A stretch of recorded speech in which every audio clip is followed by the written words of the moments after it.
You are lying in your bed. The dull whirring of your air conditioner is the only thing separating you from total silence.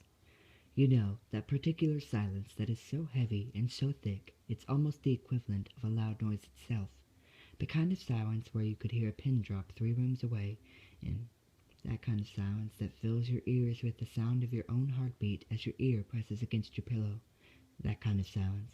The dull whirring is the only noise you can hear, a noise that typically goes unnoticed until it is the only noise present. It's comforting, whether you realize it or not, a sort of white noise, but suddenly your room is back at the temperature specified on the thermostat and the whirring comes to a stop, as the vent makes a dull clang. To your misfortune, you are not yet asleep, and the silence sets in. You should be comforted by the knowledge that you could hear anything and everything in your surroundings, making up for the lack of vision provided by the darkness. But you aren't. It is this very environment that sets you on edge, causes your heart to beat a bit faster, makes your body tense without explanation, and makes you aware when you are not alone. But you are alone, right? You've been lying there with your eyes closed for almost 15 minutes now, and you made sure everything was normal in your room before you turned off the light. You're a smart one. All of those Facebook quizzes you took have just reinforced what you already know. If you were in a horror movie, you would survive until the end. You've even made a carefully laid out plan of what you would do in any of the situations you've read about on creepypasta.com. But that stuff is just nonsense anyway, right? You aren't scared, or at least that's what you keep telling yourself. But wait, what was that? Was that the rustling of fabric? But you didn't shift in your bed, or make any movement. Did you make that noise? No, you couldn't have. You're paralyzed in your bed, stiff with an unease that was not present until these very moments. You must have imagined it. You must have. You roll over to face the wall, out of sight, out of mind. If there's something in the room with you, you will just have to accept that you are much too busy or much too tired to deal with it at the moment. You're still stricken with uneasiness as you hear rustling again. This time, the rustling is accompanied by a soft thud on the ground. Your heart seizes in your chest. Did you really just hear that? No, you've just gotten yourself worked up about nothing. You really should stop playing horror survival games so late at night. It's messing with your brain. You're a rational person. Stop acting so childish and just fall asleep already. You close your eyes tightly, silently hoping sleep would whisk you away soon. You're practically begging for the safety of the non-existent dream world of your own creation.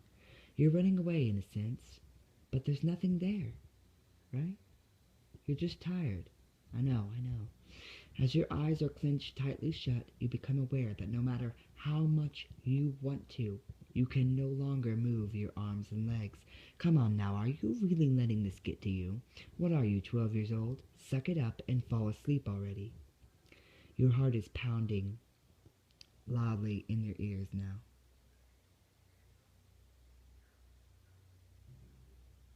Now, more tense than ever, that unnerving sound echoes across the room again.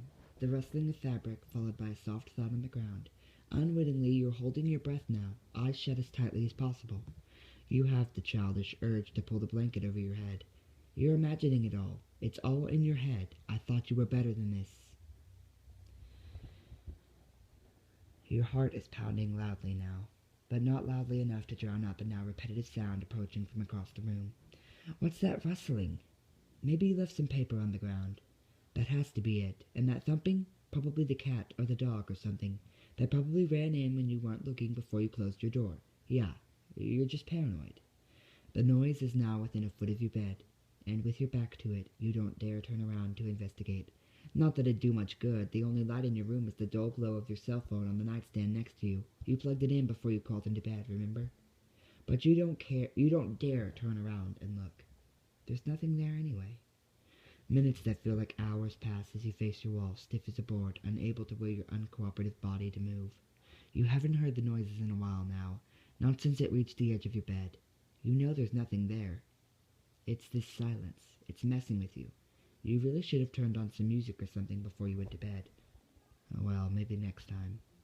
Suddenly, a familiar clang echoes throughout the room, followed by that familiar whirring. You exhale deeply, your body relaxing as you are flooded with relief. Thank God that's over. Now you can finally sleep in peace. The silence is really getting to you. You roll over and open your eyes to check the time on your lit cell phone. It must have been an hour since you first went to bed. You are greeted face to face with his ear-to-ear grin. Dimly lit sockets where eyes once resided stare intently at you. Ah, I see you're still awake.